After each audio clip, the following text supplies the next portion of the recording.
Hello, everyone. I wanted to make a quick guide answering a very common question that I get. Which three cost ongoing unit should I use? So, between the three costs, anytime you're making an ongoing deck, you come against this like hurdle where there's three different viable options to use, and which one should I be thinking about?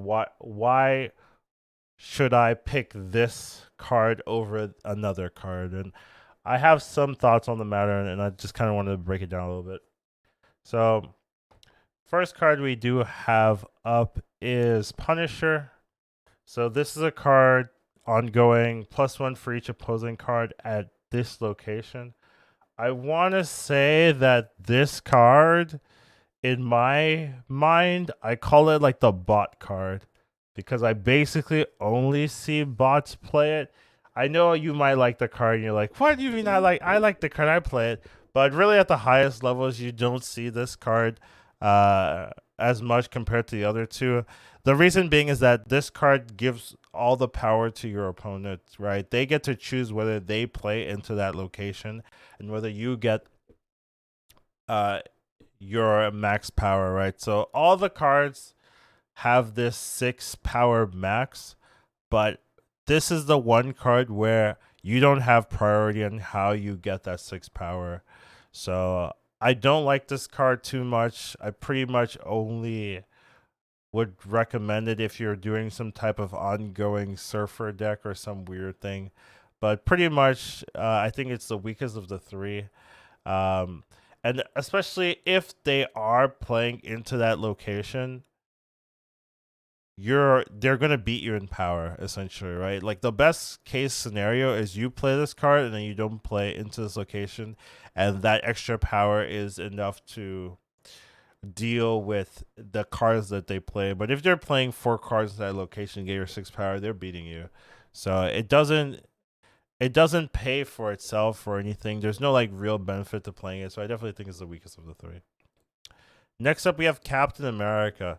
So this card, I think, is definitely an acceptable card to put into your deck. Uh, you have control of when you're getting the 6 power.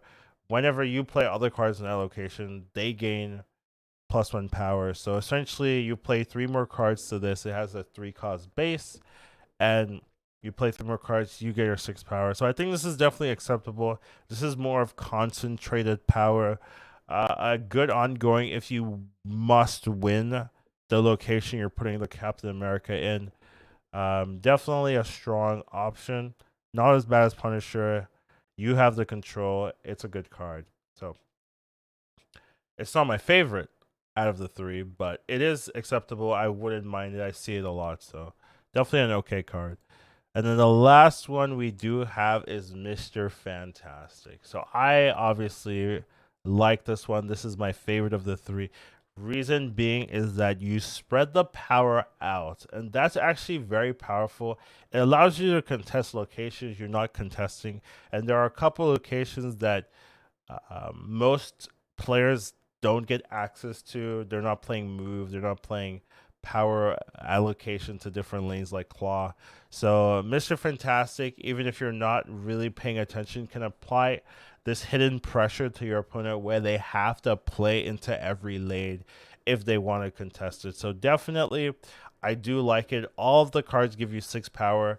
It's just how that power is allocated.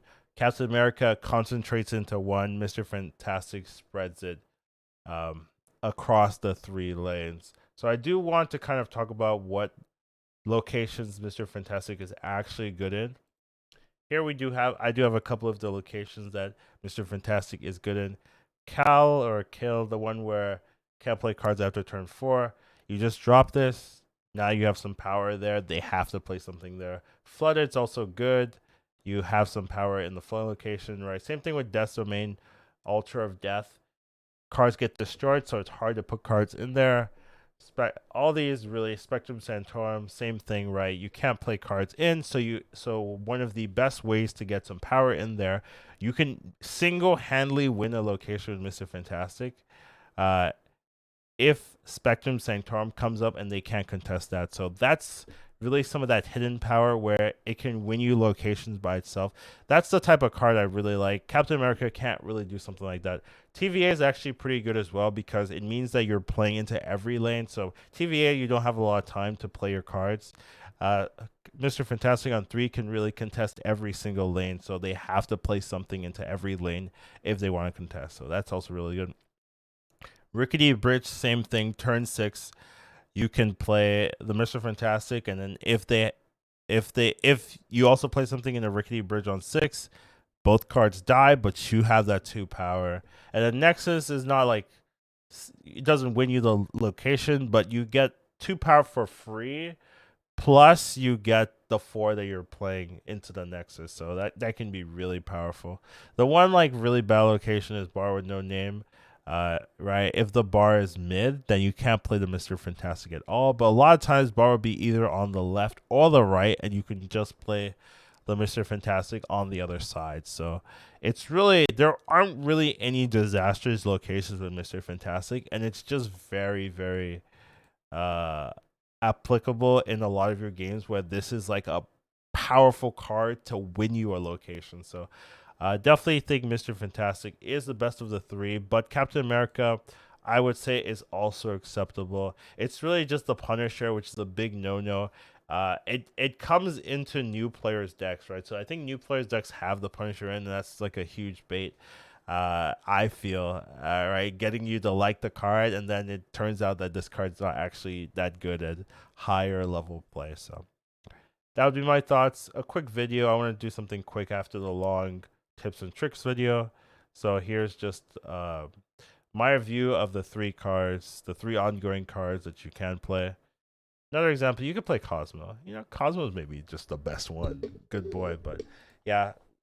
Hopefully you guys enjoyed this, and I'll see you in the next one.